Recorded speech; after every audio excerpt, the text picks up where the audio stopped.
A look at how Queen Elizabeth has amassed such a large net worth. She's currently worth more than Prince Philip, Prince Harry, and Prince William, combined. If there's one royal that's worked hard to earn her money over the years, or rather, decades, it's Queen Elizabeth. Ever since she took her father's place at the throne in 1953, Her Majesty has served the crown and her country tirelessly. As a result, she has amassed a substantial amount of wealth. Queen Elizabeth's net worth is estimated to be around $520 to $550 million. As of 2018, she's currently worth more than her husband, Prince Philip, and her grandchildren, Prince Harry and Prince William, combined. Queen Elizabeth's net worth is estimated to be around $520 to $550 million. According to various sources. By having a net worth of over $500 million, she is, by far, the most valuable monarch in the royal family today. Her son, Prince Charles, comes behind his mother at a reported $400 million. The amount is staggering.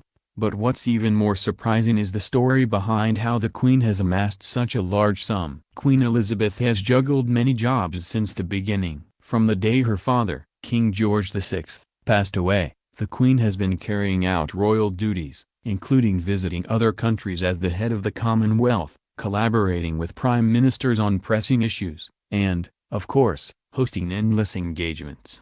As the longest-serving monarch, her cycle of tours has been ongoing for 65 years. She never paused to slow down until very recently. In fact, in 2015, The Telegraph found that the Queen carried out 306 engagements at 89 years old, more than Prince William, Kate Middleton, and Prince Harry combined.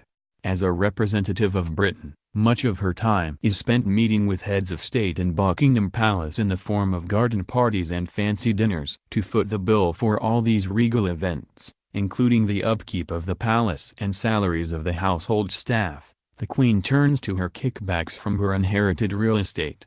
The Queen has a lot of land and jewels in her name. Because of her position, the Queen oversees a collection of properties called the Duchy of Lancaster. Since 1339, the reigning sovereign has enjoyed the revenue from them, and the Queen is no exception. While she is technically not the owner of the estate, she does receive all the income for it, according to Forbes. Amounts vary year to year, but in 2017, she made around $25 million from this collection. The said income is commonly referred to as the Privy Purse. Aside from the Duchy of Lancaster, the Queen looks to the Crown Estate for much of her funds. The Crown Estate, which was negotiated between Parliament and King George III in 1760, is a real estate portfolio that boasts some of Britain's priciest properties, including Buckingham Palace. While experts have said that it's very difficult to put an exact price tag on the palace, the residence is widely believed to be valued around $1.4 billion,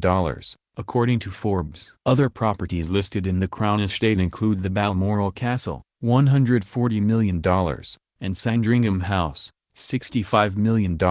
Further, it is made up of residential properties, businesses, shops, 263,000 farm acres, and more. Though the monarch, again, doesn't technically own the properties included, she still gets to spend 15% of the income generated from the Crown Estate for her own expenses, Forbes reports. Time Money found that this profit, also known as the sovereign grant, is set to increase from 15 to 25% over the next decade. It is often used to pay for the Queen's garden parties, receptions, and her travel costs. Much to the benefit of Her Majesty, the sovereign grant is tax-exempt. In total, the Queen gets about $108 million from the special grant per year, according to NBC. And then comes her own personal treasures. While the Queen doesn't own the coveted crown jewels, the monarch does have a trove of valuables worth quite a pretty penny. In the royal collection, which is composed of paintings, photographs, portraits,